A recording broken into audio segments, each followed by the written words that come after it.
Rapaziada, essa moça aqui entendeu como os homens funcionam e está andando por aí nas redes sociais contando o nosso segredo e como fazer um homem minimamente feliz. Vamos assistir aqui o que ela tem para dizer. E obviamente que no final eu vou trazer uma reflexão sobre as palavras dela, beleza? Sou o Léo Sobral, você está no Diário do Homem Comum. Se inscreva aqui, deixa seu like e um comentário que é muito importante para ajudar a engajar os conteúdos. Vamos lá, olha só. Coisas que você não deve fazer com seu marido se você quer que ele seja um homem que você tanto deseja. Primeiro, não seja uma mulher mandona, controladora ou autoritária. Isso faz ele se sentir diminuído e desrespeitado. Com isso, os papéis se invertem, ele perde aquela postura de atitude, liderança e você acaba levando o relacionamento sozinho nas costas. Não grite. Os homens se desconectam demais quando eles se sentem desrespeitados. Então, se você quer ser ouvida, seja pacífica, firme, mas com leveza. Eu sei que é difícil, mas não decida tudo sozinha. Validar a opinião dele faz ele se sentir homem, necessário, útil. E isso muda completamente a postura dele com você. Nunca compare ele com outros homens, nem de brincadeira. A comparação pra eles é péssimo, gera frustração e entre vocês vira uma distância. Então, se você quer mudança, inspire, não compare. Não negligencie a intimidade de vocês. Sexo pra eles na relação não é só prazer, é segurança, é conexão. Quando ele se sente desejado, ele se torna mais presente,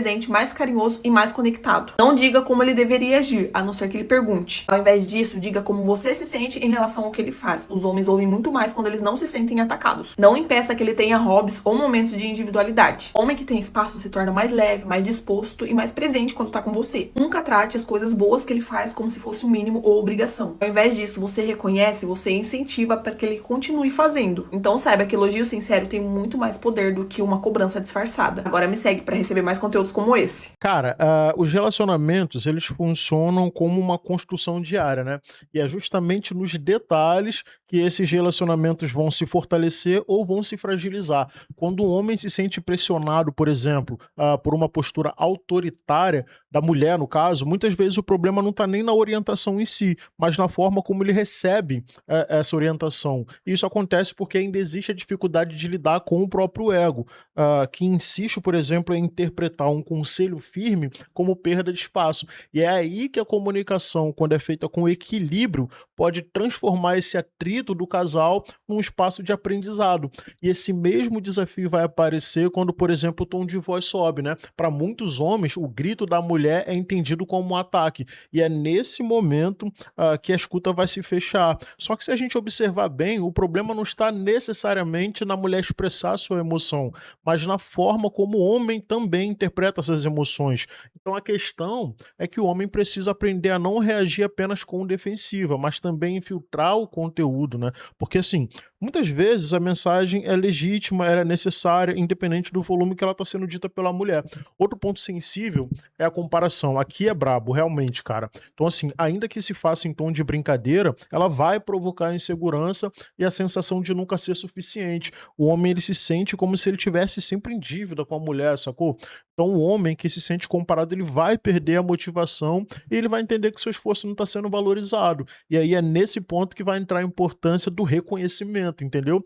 Quando o que é feito de bom é notado, é apreciado, a relação vai ganhar força porque o homem se sente feliz, ele sabe que vale a pena continuar investindo naquela relação. Então, por exemplo, a intimidade do casal, que ela citou muito bem aqui também, é outra coisa que não se trata apenas de desejo físico, sacou? Mas também de manter viva essa demonstração de cuidado, de escolha e tal. E quando esse espaço é negligenciado, o homem com certeza também vai interpretar como ausência de importância. E o casal vai passar a conviver como parceiros de rotina e não necessariamente como parceiros de vida, né? Agora, quando a intimidade é cultivada, a gente vai ter um fortalecimento de todas as áreas, porque o vínculo continua vivo. Isso é uma confirmação para o homem.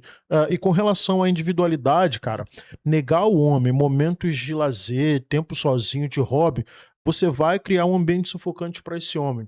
Todo homem precisa parar e pensar em nada. Todo homem precisa fazer alguma coisa num tempo que seja só dele. E aí a gente não pode, ou melhor, as mulheres não podem negar esse direito ao homem. Eu tô falando exclusivamente de homem aqui, tá bom? Mas é óbvio que as mulheres também precisam do seu tempo livre para si e os homens também precisam respeitar isso. Mas enfim, quando a gente tem liberdade para que cada um tenha o seu espaço, a gente constrói mais confiança, a gente tem um clima mais leve entre o casal e quando a gente tem ali, enfim, o tempo juntos, né, após esse tempo individual ou não necessariamente após o tempo individual, o relacionamento vai ficar mais afetuoso, entendeu? Você vai ter mais verdade, você vai ter mais confiança nele ou nela, você não fica buscando querer saber o que, que o outro tá fazendo e tal.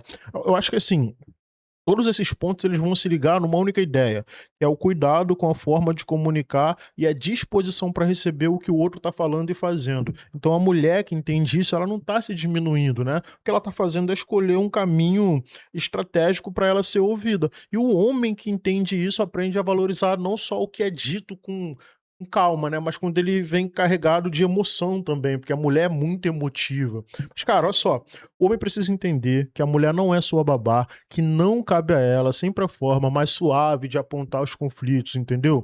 Irmão, reclamação, críticas, conselhos, ditos em qualquer tom, são legítimos e precisam ser ouvidos por você. Então cabe a você e a mim, enquanto homens, aprender a filtrar, refletir, colocar em prática, entendeu? Porque a maturidade não é esperar que o outro fale do jeito perfeito ou da forma que a gente quer, mas é assumir as nossas responsabilidades. Então a gente precisa ouvir o que elas estão falando, independente da forma que ela está falando. Agora, é óbvio, não seja violenta na forma de falar, você não precisa disso, não precisa agredir verbalmente. Aqui eu tô falando especificamente para as mulheres, né? É óbvio que vale também para os homens. Eu tô falando num contexto de mulher falando com um homem. Você não precisa gritar, né? Dar um show, como muitos homens também fazem e tal, mas enfim. E normalmente, isso é um fato, cara. O homem, ele tende a recuar mesmo num momento de conflito, de barulho, quando se trata de mulher. Então ele dá uma recuada, ele finge que não tá ouvindo. E se chegar a esse ponto, não vai ser produtivo para o casal. Então ouve aqui o conselho da nossa querida, porque ela descobriu o homem. Quer dizer, descobriu o homem, não, ela descobriu como o homem pensa, se sente e se comporta. Ela tem excelentes dicas, inclusive. Eu sou o Léo Sobral, está no Diário do Homem Comum. Considere se inscrever no canal, deixar o seu like, deixa o seu comentário, que é muito importante, que ajuda a engajar o canal. E se aparecer a opção hypar para você, faça isso. Tamo junto, um abraço.